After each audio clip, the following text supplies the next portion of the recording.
last we saw each other, we were still at Universal Studios, and since then we made our way to Hiroshima.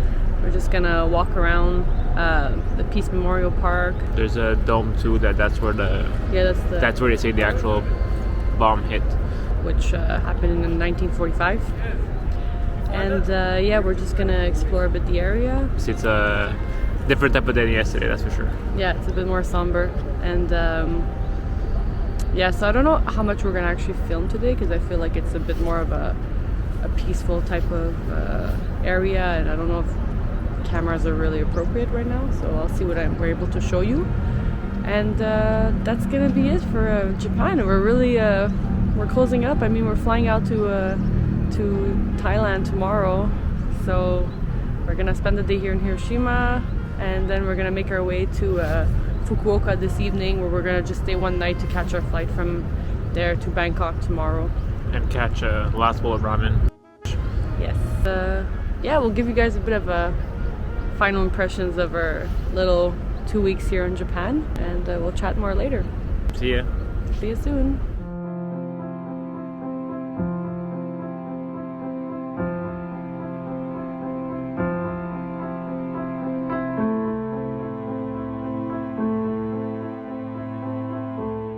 So we just finished at the Hiroshima National Peace Memorial Hall for the atomic bomb victims, and obviously we didn't film anything inside, so we just really took in the hall. Really nice, really touching, actually, like very, very sad. They explain everything leading up to the atomic bombing, the implication of Japan in the war. They go over it briefly, you know, very neutral type of information being given. Basically, they're really pushing for everyone to understand the damages of such a war. Just a cry for peace worldwide, basically, is the main message, I think, from this memorial. A nice visualization of the number of victims is crazy. So yeah, I highly recommend if you're here in Hiroshima.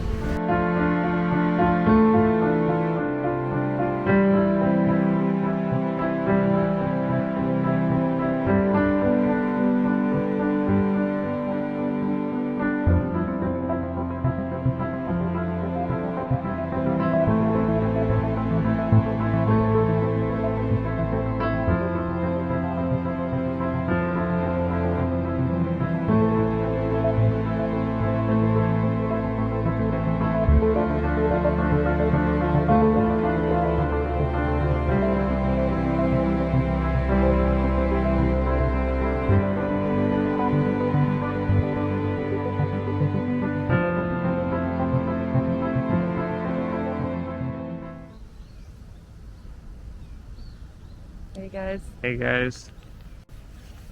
So we just finished walking around the Peace Memorial Park. It was nice to just take a moment and appreciate the beauty. Well, it's not really the beauty, but the beauty behind the park itself. Well, the beauty the city made of it to commemorate, yeah, like everything that happened here. The atmosphere here is very peaceful. Everybody's walking in silence, and then, you know, reading every single little memorial and appreciating it. I think the idea of the park is really just to come and take a moment of peace and take in as much as the sad parts and the bad parts as just the beauty of the park right now. Yeah, and the way Hiroshima like rebuilt itself through its hardships and stuff. So yeah, no, if you're in Hiroshima, it's a nice thing to go through. I mean, it's part of the history, and it's part of our history too. There's a lot more to the city. Like, this is not just the city, and that's why they want you to, like, people to come and take in the city, because they get rebuilt and there's a whole other life to it. Mm-hmm. But while you're here, it is definitely worth to come by and take a look. And even that, like, they were hesitating if they should keep this whole thing or destroy it, because it has a lot of bad memories for, like, everyone here in the city. But they decided to keep it, I think, to send out the message of peace. Yeah, the impact of seeing that building, like more than half shattered and still standing, just makes you really visualize the impact of atomic what bomb. happened. Yeah. So yeah, definitely. I think it was worth it to be kept for that reason. Yeah, definitely. So on this note, We're just gonna walk a bit more of Hiroshima. We don't have that much time here, but we'll just walk around. We're gonna try to go grab some lunch. Apparently there's a an area that's dedicated to the okonomiyakis, which are those like cabbage pancakes we had in Osaka. It's basically like a market or a mall of like 3 floors, and there's like 24 floors. Yeah, I'll keep you guys posted on that. Yeah, we're gonna go check it out because I'm getting hungry. Yeah. Yeah. Okay. So we're gonna go try and grab a bite and then just like hopefully zigzag the streets. All right. All right. See you guys later. Cheers, guys.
Hey guys!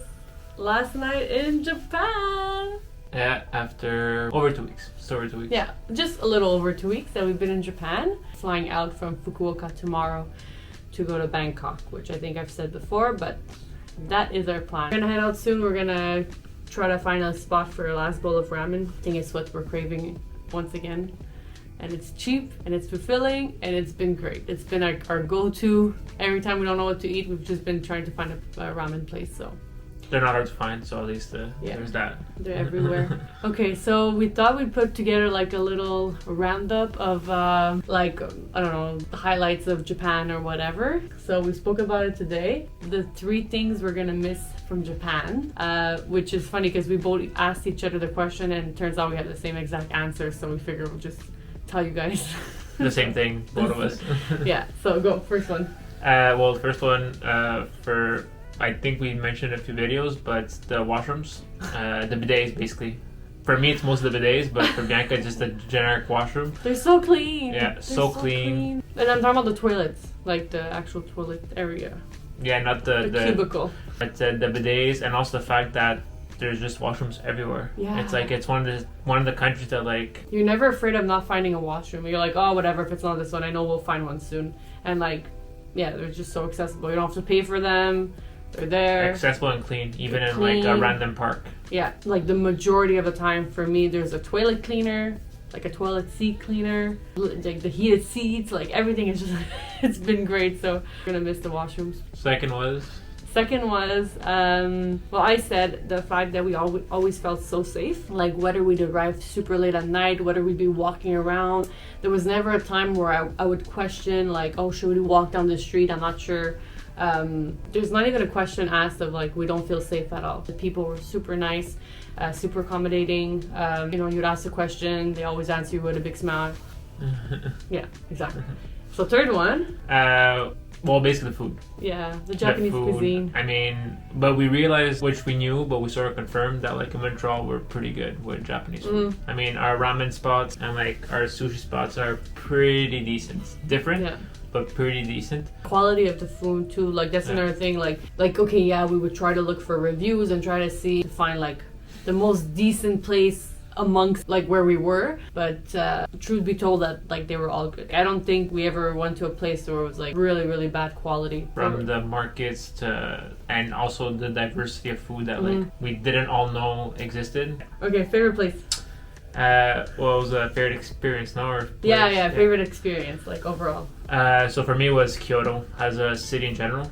If I mean amongst a bunch of other stuff, but just Kyoto. Why? Because basically, we walked a lot in Kyoto. Yeah, we walked like almost the whole city. So Kyoto, because basically we walked like the whole city in one day, and we saw like all the different sectors and all very different. It was really nice. Kyoto was really nice. It was the city I think was the most rounded in terms of like the traditional side of Japan and also the modern, like because we were staying in an area that was quite modern, but you also had that traditional side. You had all the shrines, accessibility of Kyoto too. Like it was just a really well-rounded city. Really interesting. Yeah. Your favorite experience? My favorite experience? Well, I mean Kyoto was my top 2, but I mean high up there on my list was the whole Japanese Alps region.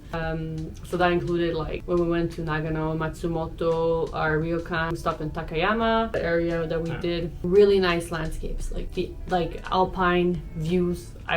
We love. Just sitting on the bus and seeing those views like was spectacular. Snow in that area too, like it was really like okay, now we're winter, it's winter in Japan. The parks were nice. It was nice because we got more of a rural feel to Japan, and I'm sure it's not even that rural. Like I'm sure there's areas that are way more rural, but for our experience, it was the most rural that we did see. But like the alpine, like town vibes to it too. So it would have been nice to go skiing or like snowboarding or something, but obviously we were not equipped for that. Like a really nice place to hit the slopes. So our next trip. Yeah, maybe on our next trip. So anyways, that's a little roundup I think for Japan. Well, I have a little improv one. Oh yeah, go. We love an improv. Well, just on the thing you dislike the most of Japan. The thing I dislike the most? Yeah. The thing I dislike the most. If you're not sure, I can go first then. Yeah, maybe you'll inspire me. Well, a lot is just based on consumption. Well, not just that, but I mean, like, there's the street signs, like, it's coming from a city that's not necessarily like that. Like, it's nice when you see it, and it's like, but it is a bit overwhelming, and there's just signs everywhere, and like, pushing people to buy, and just like, and people the buy. lights, and people buy.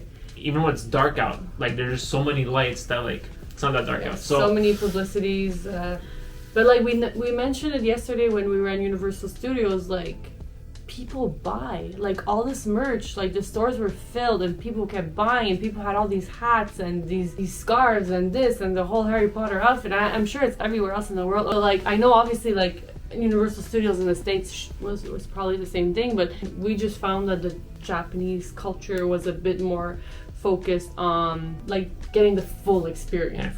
Like the full thing. I mean, I say that's because that's what we noticed. Yeah, maybe we're totally wrong. But like, that was just like what we noticed, and that was mine. I don't know if that. Well, I mean, I gotta say, for like the rest of the trip that we have planned, where we know we're going to areas that are gonna be more budget friendly. Yeah. Like Japan wasn't that expensive, which actually we could say how much we. Well, basically we don't have like all the exact amounts, but if we take off that flight, like a full 2 weeks or 15 nights was about $2,000 each. Each. So $2,000 each, maybe a bit less. Canadian. Let's say about 130, 125 Canadian a night for like sleeping, food, and like we ate really well. Like we didn't share on the food. We didn't deprive ourselves of anything. Like we cooked one meal, and it was the time we had like the beef, that fancy beef, the heat of beef, and like that meal was probably one of the most expensive ones. Yeah. But just say like we didn't share on our food, like we really went all out, and it was still pretty affordable. Yeah. All in all. So yeah, $2,000 more or less Canadian per person is what costs for us, anyways. Okay, I know what my least favorite part, because I'm the type of person who really wants to make sure they never disturb anyone. Okay, and Japanese culture, they're very efficient. Like they do things a certain way, and they're efficient at it. And I had a lot of anxiety making sure that I wasn't disturbing anyone because I was a tourist. Like when we were in the train station, we were in our bags, you know, like, okay, we have to walk, but like we had to stop 2 seconds because we have to check a map, so we have to move to the side. But like that would stress me out because I'm like, oh my god, no way, we're gonna block someone. We're gonna be those annoying tourists, you know? Yeah, so it's all these little like etiquette things that. Yeah, a lot of etiquette in Japan.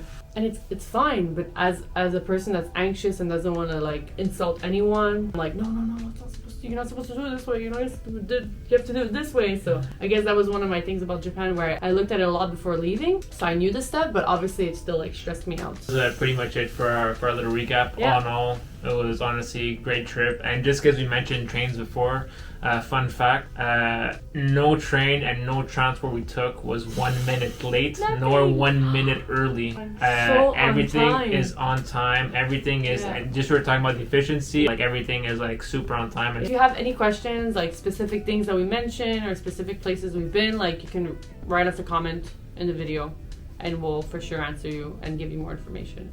But I think that's it. Last video for Japan. Woo! High five. Thank you guys. We did this. It was fun. Now on to Thailand for whole different vibes. Definitely. Yeah?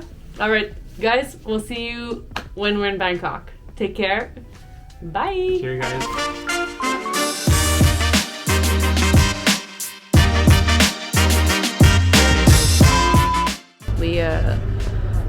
We decided to just I don't know what I'm saying.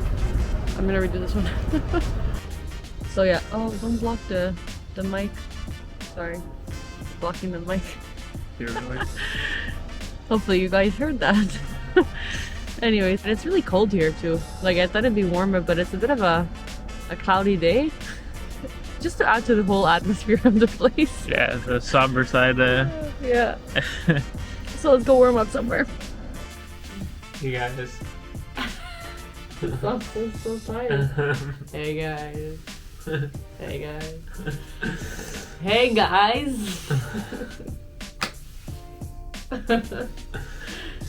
16 nights. 60 nights? Yeah. Well, if we count third night that we spent on a plane that we lost. Okay, yeah, so, yeah, okay. So must stop shop. Top shop. Must stop place in Japan. Yeah, it was nice to see some snow again. Well, I mean, you know. Just after 2 weeks. Yeah, but we miss it. No, we know in Montreal there's a lot more actually, but yeah. Anyways. Oh, my camera's actually dying. I'm not to plug it in. You're really getting me on the spot here. I don't know actually. I just like the most. Oh my god, this sounds so weird.